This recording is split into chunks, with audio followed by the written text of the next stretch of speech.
The road ahead. Jason put on his trainers, eager to go out to play with the boys who knocked for him. At 10 years old, he was a sweet little boy, who thanks to his parents' constant travels through his youth, had never spent more than 2 years in one country.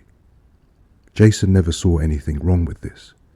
He had got to experience what most other boys from South London never did, to see the world and spend time living amongst different cultures.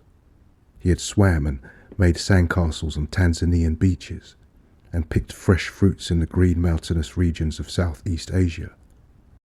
While many his age had played hide and seek and kiss chase among abandoned buildings, Jason was running through the jungles of Borneo or playing fancy dress with the children of diplomats in the United Arab Emirates.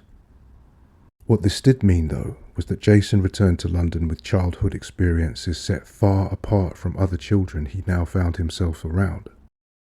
He was surprised at first when no one seemed to take much interest in the many stories he had of his travels.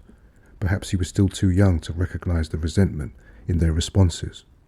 Rather than being admired for his unusual adventures, he was routinely mocked and teased by the other kids for being different.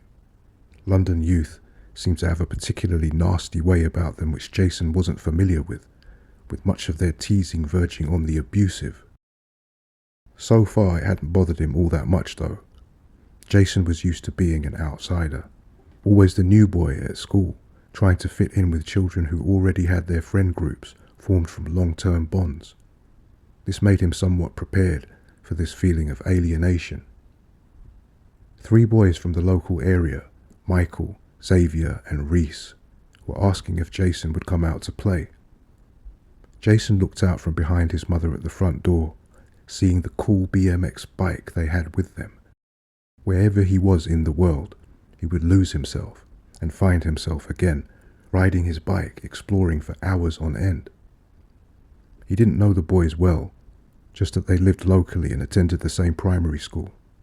Any apprehension felt by Jason's mother about releasing her son into the company of these boys was immediately and expertly dealt with by Michael, who was particularly charismatic for his age. Jason will be fine, he reassured her, Xavier and Reese standing awkwardly by Michael's side. Feeling all was well, Jason kissed his mother and went with the boys. Xavier made some remark about Jason's trainers that he didn't quite get. He guessed it was probably an insult when the other boys burst out laughing.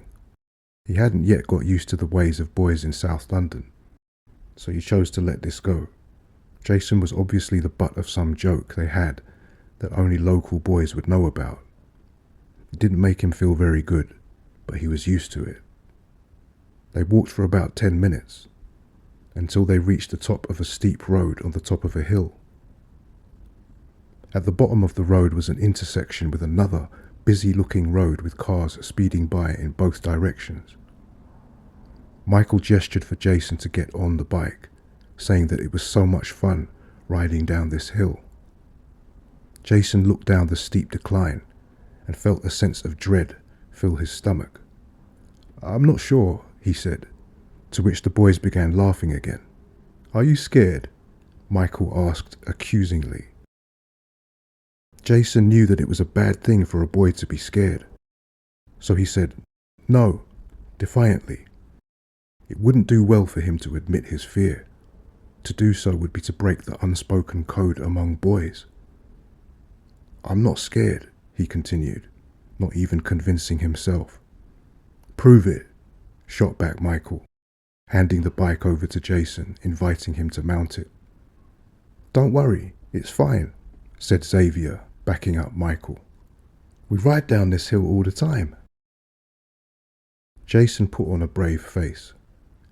"Okay," he said, getting on the bike. It was a familiar feeling on the bike seat, and so he thought maybe all would be well once he got moving. "Okay, show us what you got," shouted Michael, as if the host of a live broadcast of some sporting competition.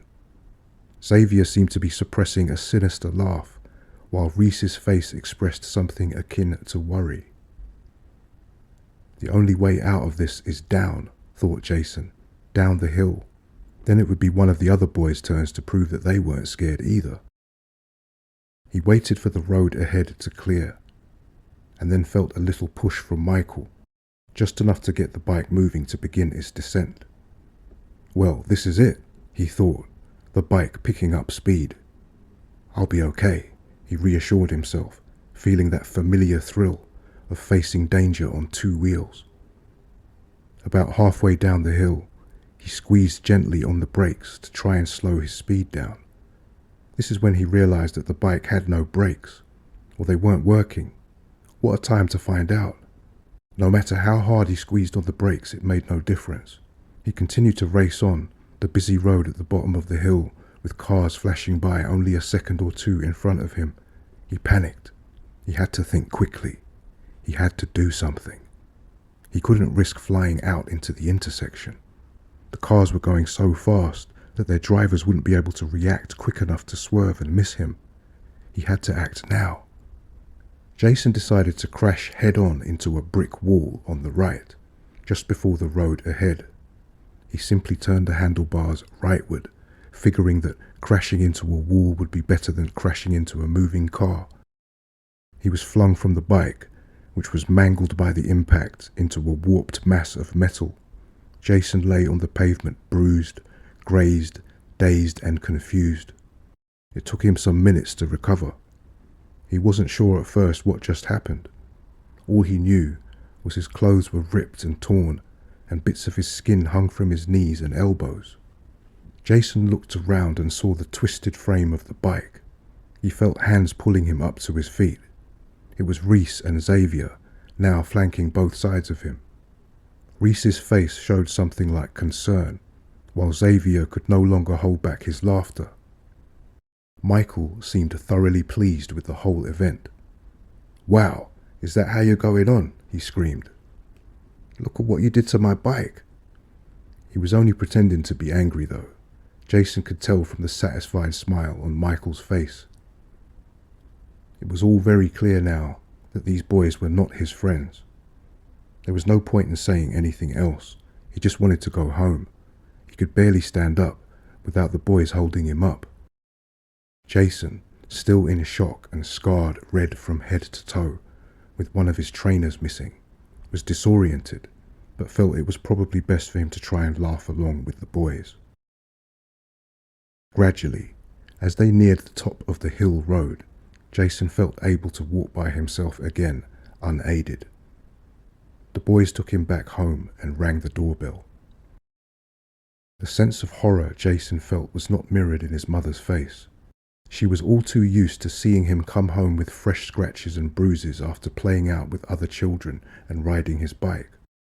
Always she would tell him to take better care, and always she thought, boys must be boys, I guess.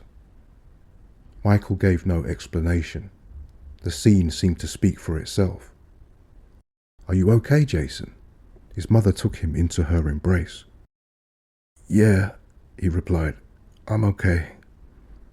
Jason's mother turned to the boys and said, "I'm sorry about your bike," to which Michael smiled innocently and said, "It's okay. I needed a new one anyway." She hoped she wouldn't have to deal with any angry parents demanding payment for a new bike. "Are you sure?" she added.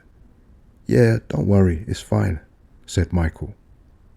As the boys walked away, Reese said, "I hope he'll be okay," as if struggling to say something, not knowing what to say, and deciding on this in the end. "I'm sure he will," replied Jason's mother, noting the boy's genuine concern.